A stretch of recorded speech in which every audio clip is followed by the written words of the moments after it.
આ સાથે મહત્વના સમાચાર રાજકોટ ડિમોલેશનને લઈને આવી રહ્યા છે કે જેમાં જંગલેશ્વર ડિમોલેશન ખર્ચની દરખાસ્ત નામંજૂર કરવામાં આવી છે। પ્રથમથી જ શંકાસ્પદ દરખાસ્ત નામંજૂર કરવામાં આવી। આજે રાજકોટમાં જે પ્રમાણે સ્ટેન્ડિંગ કમિટીની બેઠક મળી હતી જેમાં ખાણીપીણીના ખર્ચની દરખાસ્ત નામંજૂર કરવામાં આવી છે। 27 લાખની દરખાસ્ત નામંજૂર કરાઈ છે। સ્ટેન્ડિંગ કમિટી દ્વારા આ નિર્ણય લેવામાં આવ્યો હતો।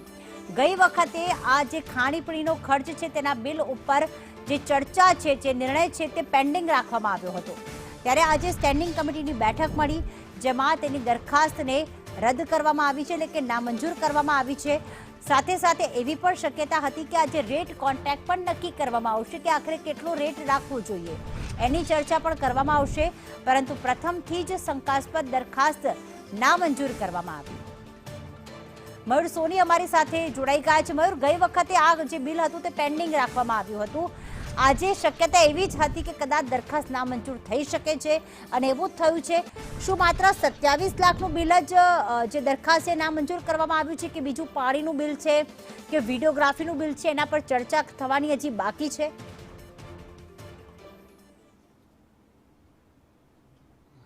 પ્રીતિ, 2 થી 3 બિંદુ અહીંયા ખૂબ જ મહત્વના છે। પહેલી વહેલી દરખાસ્ત જે 27 લાખની ગત બુધવારે અહીંયા આવી હતી અને ત્યારે કાજુ કતરીથી લઈને ખાણીપીણીના બિલનો મુદ્દો છે તે સંદેશ ન્યૂઝે ઉઠાવ્યો હતો। સ્ટેન્ડિંગ ચેરમેને ત્યારે જ કહ્યું હતું કે આ દરખાસ્ત છે તેને પેન્ડિંગ રાખવામાં આવશે। અમને પણ શંકા લાગે છે કે આ દરખાસ્તની અંદર કંઈક ખોટું થયું છે। જે પ્રકારના ભાવો અને ટેન્ડરની પ્રક્રિયા હોય એ પ્રકારની ખાણીપીણીની વસ્તુ આવી નથી અથવા તો વધારે આવી હોય અથવા તો ઓછી આવી હોય। આ તમામ સવાલો છે ત્યારે ઉઠ્યા હતા અને ત્યારબાદ એક પછી એક ખાણીપીણી અને અન્ય ખર્ચાઓ છે તે સામે આવતા હતા। જંગલેશ્વર ડિમોલેશનનું ખર્ચ અત્યારે લગભગ 3 કરોડ રૂપિયા આસપાસ પહોંચ્યું છે। તમામ બિલો છે એ પૈકીના માત્ર 75 લાખ જેવા બિલો છે એ જ સામે આવ્યા છે। પહેલી વહેલી વાત હું તમને કહી દઉં તો 27 લાખ રૂપિયાની જે ખાણીપીણીની જંગલેશ્વરની દરખાસ્ત હતી કે જે સ્ટેન્ડિંગમાં આવી હતી એને આજે નામંજૂર કરવામાં આવી છે। એટલે હવે એ દરખાસ્ત આખી કમિશનર વિભાગની અંદર પરત જશે। ફરી પાછી આ દરખાસ્ત આવશે કે કેમ અથવા તો એ પૈસા છે એ કઈ રીતે ચૂકવાશે એ સૌથી મોટો સવાલ છે, કારણ કે કોર્પોરેશનની જે શાખ છે એ મુજબ જે માલ સપ્લાયરો છે તેમને માલ આપ્યો હતો। આ માલ ખરેખર કેટલો આવ્યો હતો, કેટલા લોકો સુધી પહોંચ્યો હતો એ માટે તપાસ કમિટી નીમવામાં આવી છે। એટલે તપાસ કમિટીના રિપોર્ટ બાદ આખરે 27 લાખની નવેસરથી દરખાસ્ત આવશે, સુધારીને દરખાસ્ત આવશે કે પછી આ પૈસા છે એ માલ મોકલનારાએ ભૂલી જવા પડશે? આ તમામ સવાલોનો જવાબ તપાસ કમિટીનો જે રિપોર્ટ આવશે ત્યારબાદ નક્કી થશે। બીજી વાત રેટ કોન્ટ્રાક્ટની। ખાણીપીણી સિવાય લગભગ 24 લાખ રૂપિયાનું પાણીની બોટલનું બિલ છે, 24 લાખનું વિડીયોગ્રાફીનું બિલ છે। આ બિલ છે એ રેટ કોન્ટ્રાક્ટ હેઠળ અપાયેલું છે એટલે એ પૈસા ચૂકવાઈ ગયા છે।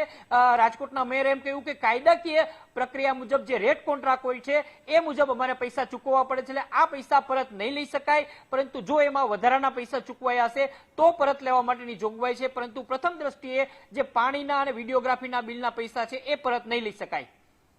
બિલકુલ મયુર, જે પ્રમાણે વિડીયોગ્રાફીની વાત આવી હતી તો વિડીયોગ્રાફીમાં એવું પણ સામે આવ્યું હતું કે કેમેરામેનને પર ડેના 8,000ની જગ્યાએ 2,000 ચૂકવવામાં આવ્યા હતા અને બાકી જે 18 લાખ જેટલું કૌભાંડ આચરવામાં આવ્યું હતું। હવે કોન્ટ્રાક્ટર એવું કહે છે કે મેં બહારથી લોન લીધી હતી। અહીંયા સ્ટેન્ડિંગ કમિટીમાં એવું કહેવામાં આવી રહ્યું છે કે પૈસા ચૂકવી દેવામાં આવ્યા છે। તો ખરેખર આ આખા મુદ્દે કોન્ટ્રાક્ટર સાથે સાથે જેણે કામ કર્યું છે શું એમની પૂછપરછ કરવામાં આવશે કે કેમ?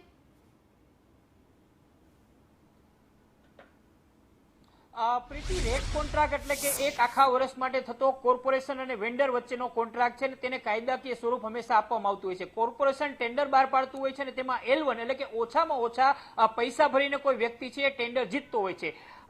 ઇલેક્ટ્રોનિક એટલે કે જે વિડીયોગ્રાફી અને ફોટોગ્રાફીનો કોન્ટ્રાક્ટ જેની પાસે હતો ભાયાણીભાઈ, એમને જે તે વખતે 2023ની અંદર પ્રતિ દિવસ પ્રતિ વ્યક્તિ 8,000 રૂપિયાના ભાવે આ કોન્ટ્રાક્ટ લેવાનો મંજૂર કર્યો હતો અને એ જ ભાવેથી તેઓ પૈસા અહીંથી લેતા હતા।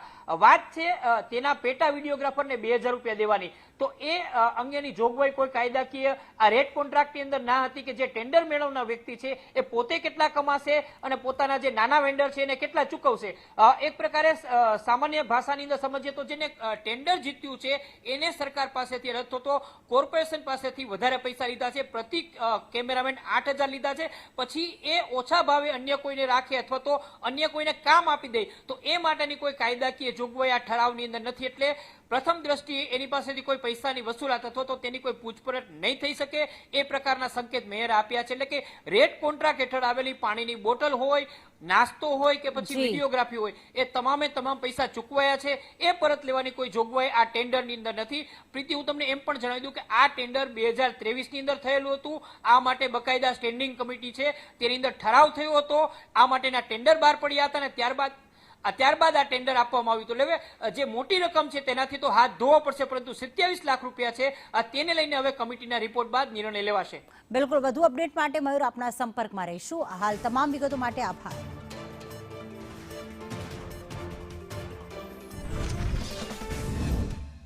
કોન્ટ્રાક્ટની સમીક્ષા, પુનઃ સમીક્ષા અને રદ આ અંગે મેં સ્ટેન્ડિંગ કમિટીના સભ્યો અને ચેરમેનશ્રીને એક અનુરોધ કરેલો હતો કે આની પુનઃ સમીક્ષા થવી જોઈએ. જે અન્વયે સ્ટેન્ડિંગ કમિટી દ્વારા એવું ઠરાવવામાં આવી રહ્યું છે, જેની એમણે મને માહિતી ચેરમેનશ્રી આપી છે કે જે કોઈ રેટ કોન્ટ્રાક્ટ હાલ અસ્તિત્વમાં છે એ બધા જ રેટ કોન્ટ્રાક્ટની સમીક્ષા પુનઃ કરવામાં આવશે અને જ્યાં સુધી પુનઃ સમીક્ષા કરી અને રીટેન્ડરની પ્રક્રિયા જેમાં જરૂર લાગે છે તે બધામાં કરવામાં આવશે. એટલે કે રેટ કોન્ટ્રાક્ટ રદ કરવામાં આવશે અને રીટેન્ડર થશે. અને જ્યાં સુધી રેટ કોન્ટ્રાક્ટ વિદ્યમાન છે, એટલે કે આ પ્રક્રિયા પૂર્ણ નથી થતી, ત્યાં સુધી એક સ્પેશિયલ ટેન્ડર કોર્પોરેશન તુરંત જ જે તે શાખા છે એ પ્રકાશિત કરશે અને એમાં જે લોકોને આ ભાવે સર્વિસ કોર્પોરેશનને ઉપલબ્ધ કરાવવી છે બધી જ પાર્ટીને એકનોલેજ કરી અને એમ્પેનલ કરશે. એટલે કોઈ એક વસ્તુ જે ભાવે મળે છે, કોઈને એમ લાગે છે કે આ ભાવ સસ્તો છે કે મોંઘો છે, તો એ ભાવે જેટલા વેન્ડર કોર્પોરેશનમાં અરજી કરશે એ બધાને સ્વીકારી એમની અરજી અને એમને એમ્પેનલમેન્ટને, એનો ટેકનિકલ વર્ડ એમ્પેનલમેન્ટ છે, એ કરવામાં આવશે અને એ ઉપલબ્ધ ભાવેથી પછી એ બધા પાસેથી યોગ્ય પસંદગીના આધારે સર્વિસ લેવામાં આવશે. અને જેમાં પણ નાના મોટા પણ ભાવમાં એમ લાગે છે કે આ કંઈક વધારે દેવાઈ ગયા છે, એમાં કોઈ કાયદાકીય પ્રક્રિયાનો વિચાર પણ કર્યા વિના અમે આ ટેન્ડરને રીટેન્ડર કરવાના છીએ. સ્ટેન્ડિંગ કમિટીની બેઠકમાં 3 દરખાસ્તો હતી, જેમાં પ્રથમ ફાયરની સાપ્તાહિક રિપોર્ટની હતી. સેકન્ડ નંબર ઉપર જે ડ્રોન દ્વારા મચ્છરોની ઉત્પત્તિ અટકાવવા માટેની હતી, તેમના માટે આરોગ્ય શાખાને સૂચના આપવામાં આવી છે કે રાજ્યના અન્ય કોઈ મહાનગર કે જિલ્લામાં આ કામગીરી થઈ હોય તો કયા રેટથી ચોરસ કિલોમીટરના કયા રેટ અને કલાકોના કયા રેટથી આપવામાં આવેલ છે. તેમજ રાજકોટમાં પણ એક ડેમોન્સ્ટ્રેશન આપે, જેમાં આરોગ્ય સમિતિની ટીમ અને અમારી સેનિટેશન સમિતિની ટીમ સાથે રહીએ, જેથી પ્રોપર આપણને રિઝલ્ટ એનું કેટલું છે મળે છે તેની ઉપરથી નક્કી કરશું. એટલે તે હાલ પૂરતી પરત મોકલવામાં આવેલ છે. અને ત્રીજી દરખાસ્ત હતી જંગલેશ્વર ડિમોલેશનને લઈને, તે દરખાસ્ત નામંજૂર કરવામાં આવેલ છે.